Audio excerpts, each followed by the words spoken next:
Hello नमस्कार दोस्तों, आज के इस वीडियो में हम प्रश्नावली 3.2 के क्वेश्चन नंबर 6 को सॉल्व करने आ रहे हैं। दोस्तों क्वेश्चन नंबर 6 आप लोग को स्क्रीन पर दिखाई दे रहा होगा, ठीक है।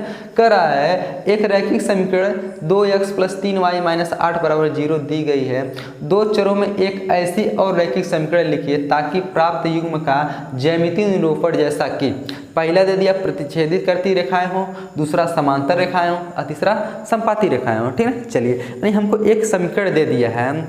अब एक समीकरण दिया है, एक समीकरण और खांचना है जो उस समीकरण के पहले एक बार प्रतिच्छेदित करती हो, एक बार उसके समांतर हो और एक बार क्या करती हो, एक बार संपाती हो, ठीक है। ऐसी ऐसी हमको तीन रेखाएं खींचना है, ठीक है। चलिए, एक बार क्या जब उसको छेद कर जाती हो, एक बार समांतर उसके जाती हो, एक बार संपाती जो उसी पर की होकर जाती हो, ठीक है। चलिए ज़्यादा देर न करते हम वीडियो को स्टार्ट करते हैं, क्वेश्चन को सॉल्व कर लेते हैं। क्वेश्चन नंबर कितना है? क्वेश्चन नंबर हमारा था 6, ठीक है। हमारा समीकरण क्या दे दिया है? समीकरण दे दिया 2x + 3y - 8, ठीक है।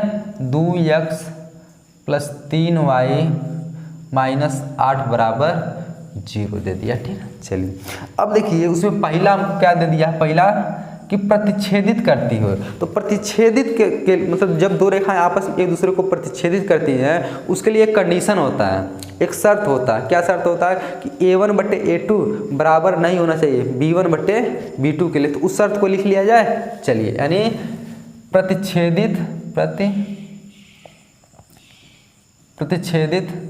रेखाओं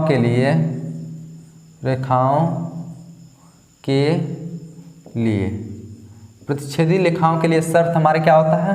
यह शर्त होता है कि a1, ठीक है, क्या a1/a2 बराबर नहीं होना चाहिए किसके? b1/b2 को। जहाँ इस शर्त ये नियम लागू हो गया वहाँ हम कह देंगे कि दोनों रेखाएं क्या हैं? प्रतिच्छेदित रेखाएं हैं, ठीक है। चलिए, अब देखिए एक समीकरण तो हमको पता है a1 b1 c1, इसमें भी हमको पता है, ठीक है। अब दूसरा का समीकरण हमको अपने लग से मानना है ना, तो हम कुछ भी मान सकते हैं। ऐसा मानेंगे कि a1/a2 और b1/b2 निकालने पर आपस में बराबर ना हो, तो सबसे आसान तरीका ये हम आपको बता देते हैं। जो समीकरण हमको पता है, जो दिया है, उसी में जो x और y का गुणांक दिया उसी को बदल दीजिए। जब बदल देंगे तो इसे बराबर नहीं होंगे। देखिए यहाँ, देखिए यहाँ हम जब दूसरा समीकरण लिखेंगे, यहाँ x का गुणांक कितना है? 2 है, y का गुणांक 3 है ना। चलिए, हम जब समीकरण लिखेंगे तो x का गुणांक को हम कितना मान लेंगे?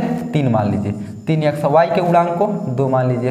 देखिए बदल दिए नहीं? बदल दिए, यानी इसके गुणांकों को हम बदल दिए। देखिए हमारा 3x, यहाँ 3y था, यहाँ 2y, यहाँ 2x था। देखिए हमारे इसके गुणांक को क्या कर दिए?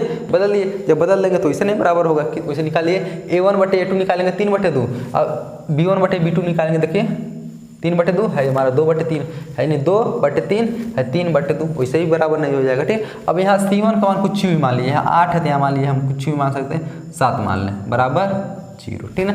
अब देखिए ये हमारा कौन सा समीकरण था? दूसरा समीकरण, यानी दूसरा समीकरण हमको मानना था ना अपने लग से।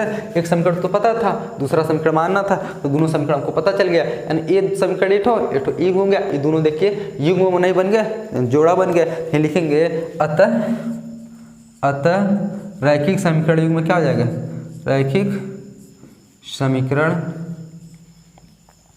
रैखिक समीकरण युग्म मतलब क्या होता है? जोड़ा। एक ये था क्या हमारा था? 2x + 3y - 8 = 0। दूसरा का कहना था 3x + 2y + 7 = 0, ठीक। बस यही हमारा क्या हो गया?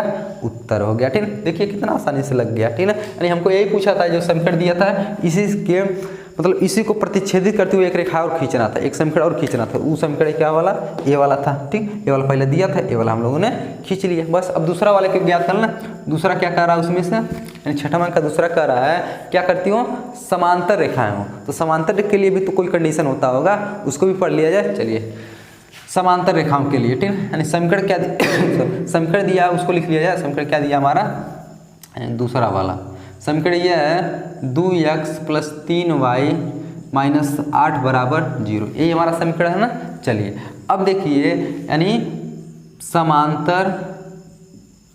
समांतर रेखाओं के लिए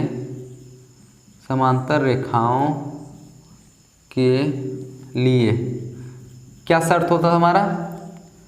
समांतर रेखाओं के लिए शर्त यह होता है कि a1/a2 बराबर होना चाहिए किसके, b1 बटे b2 को, और बराबर नहीं होना चाहिए कौन सा, c1 बटे c2 के। यानी ई कंडीशन जहाँ फॉलो हो गया, ई नियम जहाँ लग गया, वहाँ कर देंगे वो दोनों रेखा आपस में समांतर है। ठीक, चलिए यानी यहाँ देखिए हमको a1 b1 c1 पता है, a2 b2 c2 हम अपने लग से मानेंगे, यानी जो समीकरण मानेंगे उसमें मिलेगा a2 b2 c2 ना।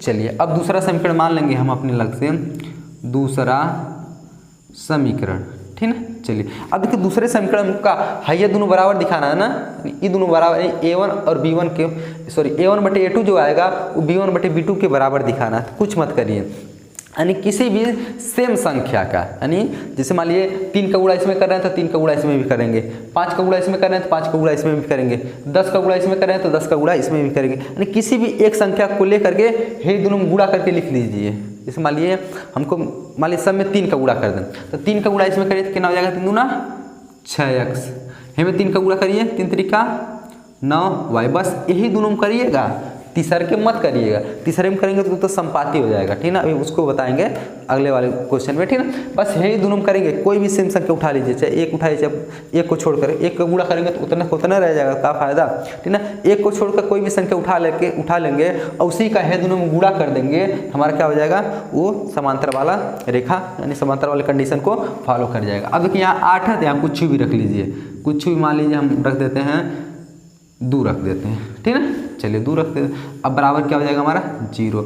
अब देखिए अब यहाँ निकालेंगे आप a1 बटे a2 और b1 बटे b2 दोनों बराबर आएगा। कैसे निकाल के दिखा दें, जबकि a1 बटे a2 करेंगे तो देखिए यहाँ कर देते हैं 2 बटे 6 हो जाएगा, यहाँ b1 बटे b2 करेंगे तो कितना हो जाएगा, 3 बटे 9 हो जाएगा, काटिए 2 का नाम 2, 2 3 6, 3 का नाम 3, 3 3 का नाम, यानी 1 बटे 3 यहाँ पर भी आया, 1 बटे 3 यहाँ पर आया है, दोनों तो बराबर निकल गया, लेकिन c1 बटे c2 का वो बराबर नहीं आएगा। 8 और देखिए 4 से भाग करेंगे, सॉरी 8 में 2 से भाग करेंगे 4 आएगा ना, c1 बटे c2 बराबर नहीं आएगा, वैसे ही। ठीक ना, चलिए यानी हमारा दूसरा समीकरण क्या मिल गया, ए वाला मिल गया। अतः है लिखेंगे, अतः रैखिक समीकरण युग्म में क्या हो जाएगा, रैखिक समीकरण युग्म, रैखिक समीकरण युग्म में क्या क्या हो जाएगा हमारा, एक तो था 2x प्लस 3y माइनस 8 बराबर 0, एक क्या मिला हमारा 6x प्लस 9y प्लस 2 बराबर 0, बस यही दोनों हमारा क्या होगा, आंसर होगा। तो दोस्तों ये आंसर जो है आप लोग की किताब से मैच नहीं खाएगा। ठीक है, क्यों, क्योंकि हम अपने लक्ष्य से यहाँ मान के लगा रहे हैं ना। ठीक है, हो सकता है कि आपकी किताब में कुछ अलग आंसर दिया हो तो उससे आप घबराइएगा मत। हो सकता है आपके टीचर जो क्लास टीचर हो, जो आपको मैथ पढ़ाते होंगे, वो अलग एग्जाम्पल दिए होंगे, तो उससे आप लोग घबराइएगा मत। आंसर मतलब सवाल सही है, ठीक है, आंसर अलग अलग आ सकता है, क्योंकि हम लोग अपने लक्ष्य से समीकरण को मान रहे हैं ना, तो वो हो सकता है अलग मान दे, वो अलग मान दे, हम अलग मान दे। ठीक है, इससे घबराइएगा मत। ठीक है, चलिए अब देखिए छठवें का तीसरा भी देख लिया जाए। तीसरा क्या था हमारा कि संपाती हो, तो संपाती के लिए भी तो कंडीशन होता होगा, कुछ होता होगा। ठीक है, संपाती के लिए ये कंडीशन होता है कि a1 बटे a2 बराबर होना चाहिए, b1 बटे b2 बराबर होना चाहिए, c1 बटे c2। ये तो सबसे लल्लू पंजू वाला है। ठीक, चलिए देख लेते हैं इसको। यानी समीकरण क्या दिया हमारा, समीकरण वही दिया है 2x प्लस 3y माइनस 8 बराबर 0 दे दिया। ठीक है, चलिए अब देखिए ये लिखेंगे संपाती रेखाओं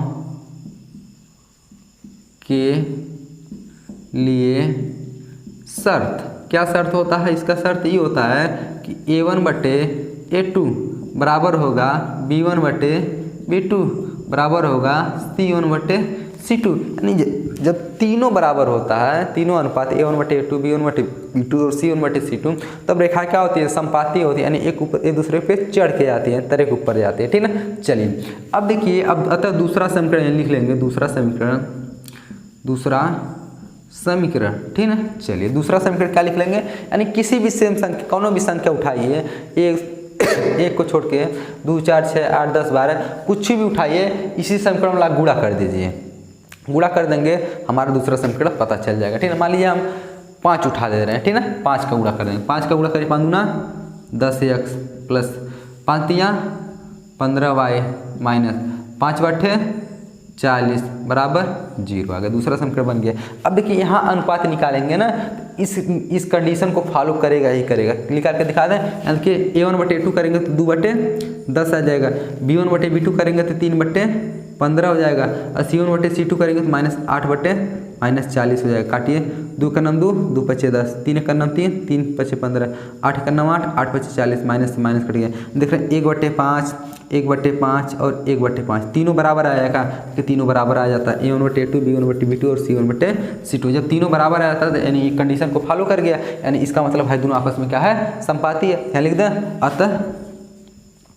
अतः रैखिक समीकरण युग, रैखिक समीकरण युग में क्या हो जाएगा हमारा, ठीक है, संपाती के लिए। यानी ये हमारा क्या था, 2x + 3y - 8 = 0। ये कितना था, 10x + 15y - 40 = 0। बस इसका एक रैखिक समीकरण युग्म बन गया। तो दोस्तों आशा करता हूँ कि क्वेश्चन नंबर 6 आप लोग को अच्छी तरीके से समझ में आया होगा। इसके नेक्स्ट वीडियो हम क्वेश्चन नंबर 7 को सॉल्व करेंगे। तो दोस्तों आज के लिए बस इतना ही, मिलेंगे नेक्स्ट वीडियो में, तब तक के लिए जय हिंद।